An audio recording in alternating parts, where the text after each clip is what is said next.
लक्ष्मणा दहाय फन हरबाय थादोंमोन र' आं हमनाय जायासैना। हेलौ लक्ष्मण। औ अखाफोर। आयौ मा जाखो खुगायावबो? नैलै दखानाव दं आङो। माबा गथ'फोरनो मेथाइ हरनायावनो एसे खुरखुर जादों आं। ओमफ्राय नों आं माथो हरबाय थाबा गैया माथो गाव फनखौनो हमालै। बेखौनो मा जाखो सोंबाय थादोंमोन आङो। ओमफ्राय अबाव दंमोन मानसियालाय? आं न'आव गैथ'आ, आं एसे खामानिनि थाखाय बाहेरायावसो फैदों। बाहेरा माने अबहायलै अखाफोर? आलासि जाहैदों ख्रिस्टमासनि नामा ना निउ इयारनिलै? निउ इयाराथ' सफैथारसैलै, मा प्लेनिं जाखो? बिदिथ' जेबो नङा, मोनसे फिसा खामानिनि थाखायसो फैदोंमोन आरो इदिनो सासे आदाजोंसो फैदों आङो। आच्छा अके। होमबालाय आलासि जाहैयाखै आरो ना? ओहो, जोंनाथ' ओरैनो निउ इयार थिउ इयार बेफोरबायदि जेबो गैयाना। मानो गैया जानोरा, थागोन दे। ओमफ्राय आं नोंसिनाव थांनो नागिरदोंमोन, दाथ' आरो नों न'आवनो गैथ'वाबालाय ओरैनोसो थांनो सानदोंमोन, गोबाव जानाय बायदि मोनथारबायना। नंगौ गोबाव जाबायमोनथ' आरो बेखायनो नोंखौ जोबोद बेस्थ'आव दं सानखानानै आंबो हरनाय जाखियाखैमोन। औलै बेस्थ'मोन, नाथाय दा प्रब्लेमा सल्भ जाबाय। सासे लोगोनि थाखायसो बेस्थ'मोन ना। बिनिफ्राय मिथिगौ ना नोङो, आइया जा रायगासिनो आंखौ नोंखौ जोंनाव ओंखाम गोरलैयाव लाबोयिनि। देन्जार रायबाय दङ आंखौ। मानो रायनांगौ दे, मादैखौ बुंबानो जाबाय जेबो नङा होननानै। नोंहाबो बेस्थ'बालाय आरो बोरै मिलायनो न', टाइमाबोथ' मिलायनांगोन। बेनोथ' आरो, ओमफ्राय प्रब्लेम जाबाय नामा आं फन हरनाया? ओरैनोसो हरदोंमोनलां। नङा, दहाय नों हरबाय थानायावबो आंहाबो सोलाबासैना, बेखायनो दा हरफिनबाय आङो फ्रि दसे मोननायखाय टाइम। अके दे होमबा ना, आं लाखिथ'नोसैलै, नै दखानाव मानसि फैगौ। होमबा दे, ओमफ्राय नों हर थागोन ना फैफिनगोन? आङो हर थाया, नै थांफिनगोनानो दायो, बेलासियाव थांनोसै। दे होमबा ना, थाथ'। लक्ष्मणाबो ना दाख्लैफोर आं हरबाय थाबाय, गावहा बेस्थ'मोन। नै दा आंहा एसे बेस्थ', गावहा हरबाय थाबाय, मिलायलायासै समानो। दाबो आं दस्रायावसो दं नालाय। वाव, गाहायाव नाहरब्ला जा साइसखा हनै। बे आदा बाजैमोननि फ्लेटआबो जोबोद मोजांखामालाय, बिनिफ्रायनो जि समायना नजारा नुहुरखायो। जोंनि खाफालावलाय बहा आरो बिदि फ्लेटआव थानो मोनलायनाय जानो दे। जोंफोराथ' खामानिनि थाखायनो खारदावबायनांगौ जायो माथो, बहालाय आरो फ्लेटनि सिमां। फ्लेटखौथ' दोनथ', फाखानिनो अखाद गैथ'आ माथो जोंहा। थानो आन्थाल' जाबानो जायोहाय जोंफोरना। दाबा आरो खामानियाबा माबायदि जागोनथाय, दसे नेथ'नो थिनदोंमोन ना। मेहेराबो फन हरबाय थादोंमोन, आं दायो हरनोसै दे।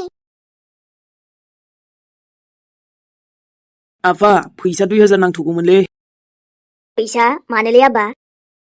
मेहेर, गावनि आन्था आफानाव बिबाय थास्लायस्लाय माबा मोनसे मावदोब्रा नोंबो। माथो दासिमबो एफा सेंग्रा देलायनानै बिफानाव बिबाय थानोरा।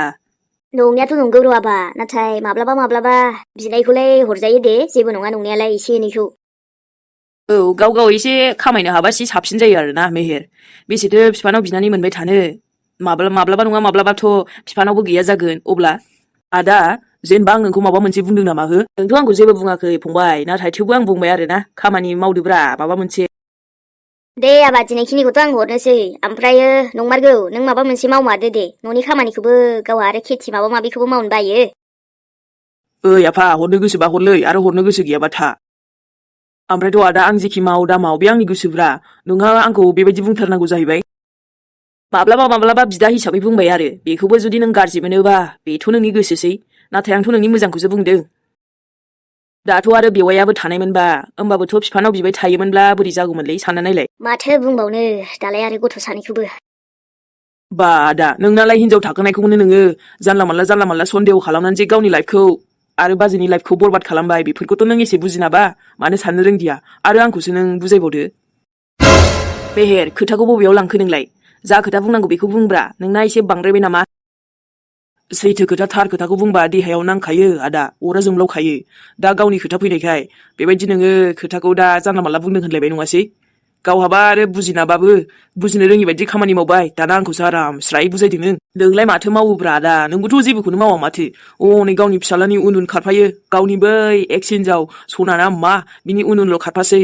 बाजैखौथ' नों बादखौनो होबाय, दा रिस्तायाबो जोबलांबाय, आरो बेफोर गावनि लाइफखौनो सामलायनो हायाखै नोङो, आरो मालायखौ बुजायनो फैदों। नोंबोथ' जेबो मावाना। मोजां खोथा बुजायबाबो माबा गाज्रिसो मोनोबालाय माथो बुंबावनो आंलाय। बे आंनि लाइफसोब्रा, जायखिया आं जेखि खालामा आंनि लाइफआव, आंथ' नोंखौ बे आफानाव फैसा बिबाय थानायखौसो बुंदों दा, आंथ' बेलेग खोथा बुंदेराखैना। दालाय आदा?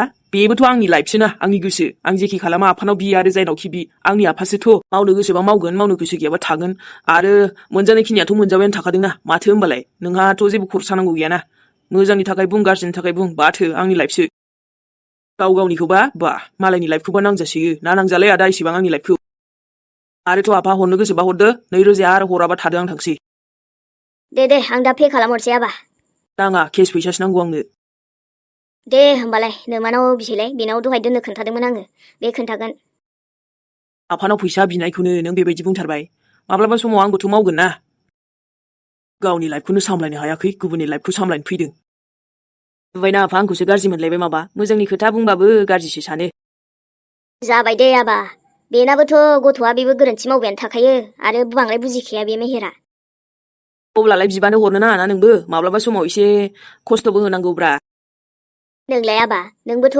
गोरोन्थि मावो आरो मावो गुबुनखौल' बुंना मा जानो नोंबो बेफोर जानला मानला खामानिखौ बाद होदो खामानिफोर माबा मोनसे मावदो दे नोंनाबोथ' जेबो साख्रि माबा माबि गैयाना अब्लाबो आंहा एसे एनै बिजनेसाव फैसा गारोना आफा बेफोरजों आंहा उनाव मोनफिननायनि माबा मोनसे जायोना नोंसाला उन्दैयासो एसे बोरैबा दा बेखायनो एसे बुजायो आं माब्लाबा गथ'खौ मोजां जाथों जाहाथे मोजां लामायाव फैथों होननानै दे जाबाय दे मोजांनि बाथ्रा मेहेरखौ नों मोजां लामायाव फैजानो लुगैयो गावनि फंबायखौ दा नोंलाय मालाथो मोजां लामायाव फैबावगोन जाखो नोंनि गोरोन्थिखौ माब्ला नों मोजां खालामनानै लागोन आबा नोंबोथ' दा जोबोद गिदिर गोरोन्थि मावबाय बिहामजोजोंबो बेफोरबायदि गोजान जालायलायबाय मानि थाखाय बबेनबा मोजां बाथ्रा रायलायबा नोंसोरो जानला मानलायावल' थांदेरखायोलै आफा मा जाबावगोन बिसोर गथ'फोरजों थोस आंनानो फिसालाफ्रा जेबो उदायसिनलालै माथो बुंबावनो सासेनिफ्राय सासे सासेनिफ्राय सासे नमुना आसरितसो जागोनलै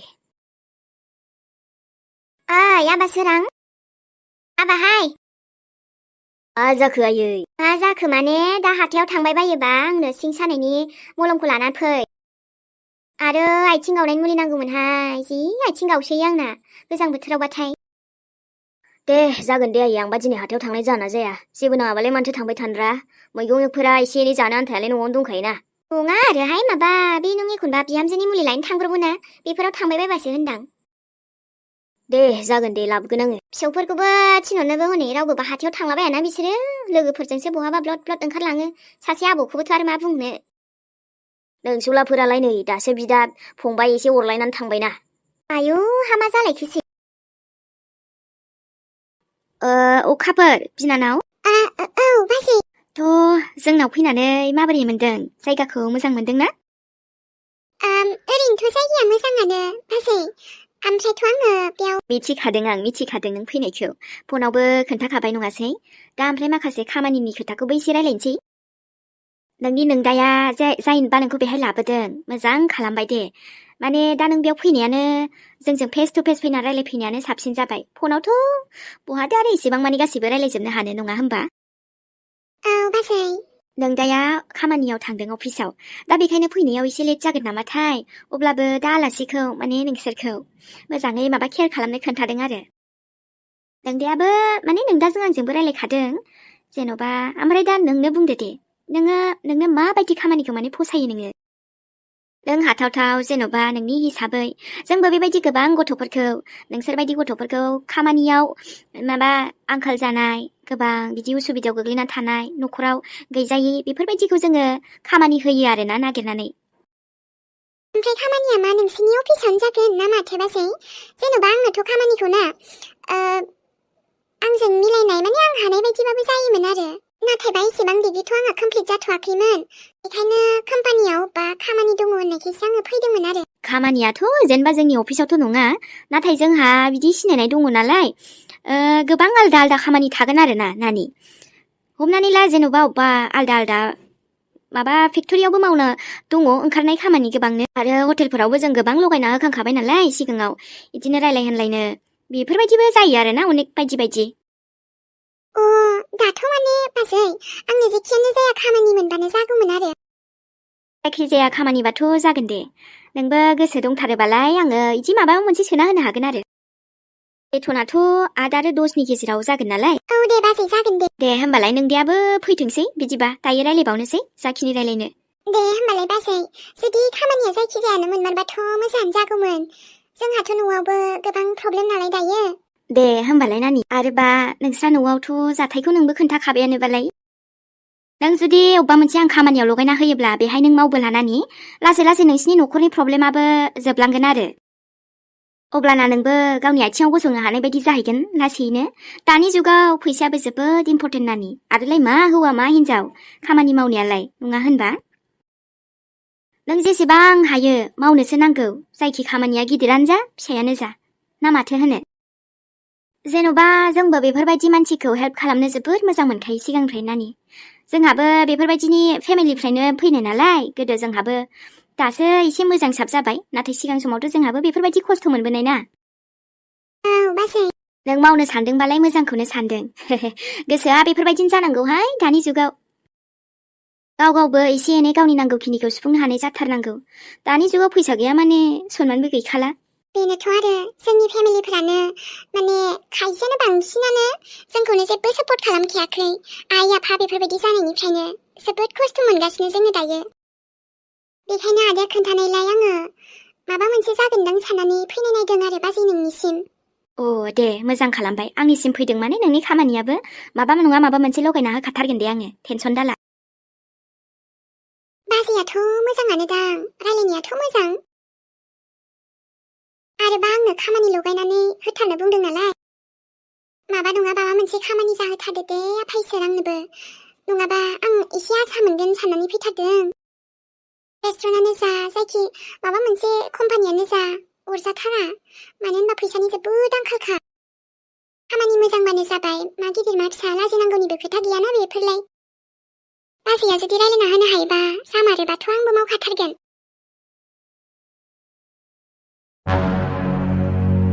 मा आमाय आमाय नों बेफोरबायदि खालामनो हायो आंथ' फोथायनोनो हायासै दों सना नोंसिनि न'आवनो थानानै नोंसिनावनो जानानै माबायदि बियो आमाय आमाय नों आंनि फिसालाखौसो बेफोरबायदि खालामनो मोनदों नोंथांनि फिसौला आरो नोंथांनि फिसालाखौ जाय एटेक खालामदों नैबे बिथाङा बेनो आरोबा नोंथांनि बिजामादैनि रं इनफरमेसनाव जोङो गुबुन सासे दायनिगिरि नङिखौसो दायनिगिरि होनफ्लांनानै हमफ्रांनाय जादों बुं मानो खालामा बेफोरबायदि लाजिनाय मोनासै नों आंनि फिसौलाखौ बेफोरबायदि खालामनो हा एसेबो नोंनियाव गोसोआव अननाय फैयासै फिसौलाखौ बेफोरबायदि खालामनायनि सिगां आरो आंनि न'आव थानानै जानानै गाननो मोनदों जानो मोनदों नोंनो जि नांगौ मोनजोबदों थेवबाबो नोंनो थोआखै जुदि आंनि फिसालाया माबा मोनसे जायोमोनबा मा जागौमोन आमाय नों नोंनि लबाव आंनि फिसालाखौसो सुथारदों बुं दाना मानो सिरि दाना नोंनि जुबाना बोरो हा नोंनि रावफोरा बोरो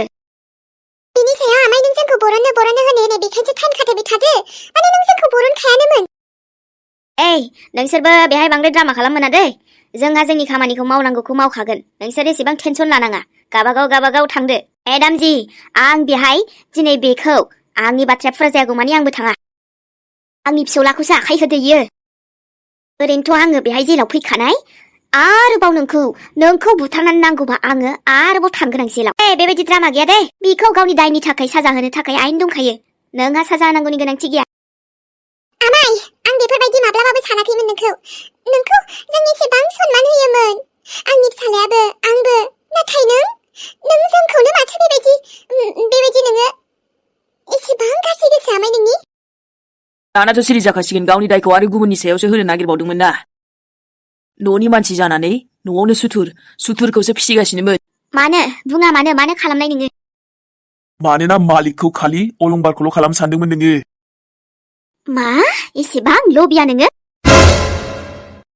लबिया होनजियानो होन आंसो गासैबो खामानि मावना होयो नोंनि दा नोंसोरखौ जेलाव बरननायाबो आंसो खालामनो नागिरदोंमोन थेवबाबो मानो नोंसौलाखौसो नोङो एसेबां अननाय एसेबां गासैबो प्रपर्टिखौ होजोबनो सानदोंमोन आंनि हिस्सायाथ' गैयानो माथो बेखायनो अलंबारा जुदि थैयोमोन ना आब' गासैबो आंनि नामाव जाजोबगौमोन मानोना नोंसोरबोथ' अलरेडि जेलावनो दंखायो मा हिस्सा नांगौ नोंनो प्रपर्टि धोन सम्पत्ति नांगौ नोंनो ला बिदिबा न' जाबाय बन्द खालामदो बेफोरो थौदो गाबागाव नोंसोरो नोंसिनि साजायाव थांफिनदो बुंनो थाङोब्ला आमाय खम सैथानसो बांसिन नोङो मानसिनि महराव आरो नोंखौ मानसि होनब्लाबो थाबसो नांगोन आमाय आरोथ' फासिनि साजायासो नोंनि थाखाय पारफेक्ट जागौमोन मानो फासिनि साजा मोननो नोंसालायाथ' थैयाखैना नोंबो बांद्राय बिरनाङा दै आनैसो मोनथिगौ ना दायो नोंसोरबोथ' जेलावनो दंखायो आरोबाथ' नों सासेनि थाखायनो आंनि लाइफआबो बेफोरबायदि उल्थां फाल्थां जानानै दङना नोंसिनि लाइफआव मा जादों जायाखै बेफोरखौ आं मा मोनथिनो मा मोनथिनो नोंनि थाखायनो आं आंनि हिनजावखौसो सन्देह खालामफ्रांदों माबायदि फिसाय नोंलाय एसेबां अननाय दंबालाय नों नोंनि गावनि हिनजावखौनो फोथायाबालाय मा जाबावनो आरो ओइ जावैसो नों आंखौल' दाय होनानै मा लाब आंखौ दाय होनानै जेबो लाब गैया ओरैनोबाबो आंहा जेबो मोनखायासै नोंनि हिनजावनि थाखायनोथ' आं बेयाव फैफिननांबाय र' आंनि साजाया गनो होग्रो ओमफ्रायसो ओमफ्राय नायबाय था आंबो ओंखारनो होग्रो जोंखौबो नोंखौ केसखौ जाबसिन ओरैबायदि ओंखारनो हायै बायदि खालामगोन ओमफ्राय सान आंनि फिसालायाथ' थिगैनो दङ ना ए जाबाय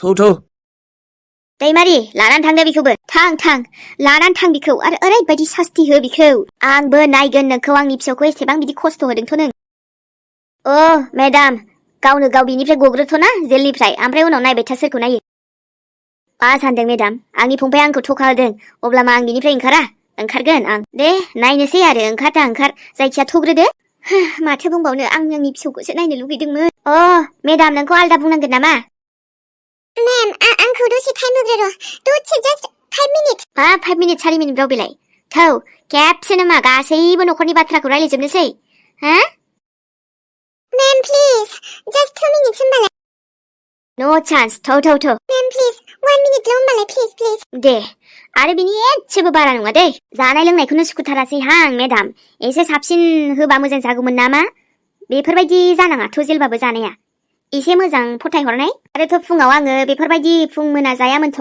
आंनि कन्टेक्टआ बेसे गिदिराव दङ दासिमबो माने जोंहा फंबायनि माबायाव थानानैसो बिदि जानांदोंना फंबाया थखा होआमोनबा आं बिदि दाहालागै गसिगौमोन नंखायावनो आं बेफोरबायदि जेलनि जानांगासिनो नङाबा आंनि देहाफोरासो गाज्रि जालायलांसिगोन लासैनो एसे मोजांखौ संनानै हरनो खोन्थानाय आंनो मेडाम इयो जानायावबा इसिबां गोथाव नांगौ नोंनो बेहायबो बुजि मोनाखै अबाव फैदो नोङो नों मा स्पेशल आलासि नामा बिनि हा साबसिन हामसिन नांगौ नोंनो बेफोरबायदिनो होननानै साननानै लाबानो जाबाय आंथ' नै साननैसोनिल' आलासिसैना बेहाय लेबेल मारि फैदोंहाय बेहाय आंनि सिगाङाव सान आंनि अलंबाराथ' थिगैनो दंना बेहाय दिनै मिथिबाय आमायासो बेफोरबायदि खालामदोंमोन आमाया गुबुन आरो माबा मोनसे एटेक खालामनोथ' नागिरबावाखैमोन ना दिनै मिथिबाय थुनथुलिया नङा आंनि आमाय असेयानो बेफोरबायदि खालामदों आंनि फिसालाखौ अलंबाराथ' थिगैनो दङ नाथाय गाज्रिया बेल' जाबाय जे आंनो थुनथुलिखौ फोथायासै जोंनाव दङ आरो सेबैनो दङ मोजाङैनो दङ आंनो जोथोन लागासिनो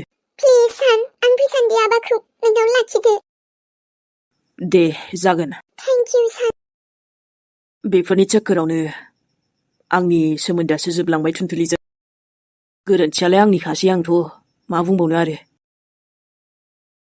दायनिगिरि हमजाबाबो गोसोआनो मोजां मोनासै मानोना आङो थुनथुलिखौसो बिदि दायनिगिरि सानफ्रांबाय थादोंमोन ना बे आदा साननाबो ना लेभेलफ्रानो लाजालालै दाना बा डेन्जार लेभेल देखायोलै मा साननानै दि बिदि खालामबाय थायो आदा साना बा आंखौसो फोरोंफैदों नों दिनै आफानाव मा फैसा एसे बिखो आरे मावनांगौ टाइमाव मावगोनब्रा नाथाय सोरनि थाखाय मावबाय थानो आंलाय थेवबो आं दा मावनो गोसो गैथ'वाना जेला गोसो जागोन अब्ला मावगोन ना हाथरखि थाबालाय मावखायोमोन माथो आङो दाबो सम पकेट खालि जाबा मावो ना बाखिथ' आरो आफानाव बिनायनिलाय मा दाय जानोसै आंनि आफासो ना लेभेलानो लाजाया गावहा जेन साख्रियालसोलै गावहाबोथ' गैखायानो माथो साख्रियानो दुगा फागा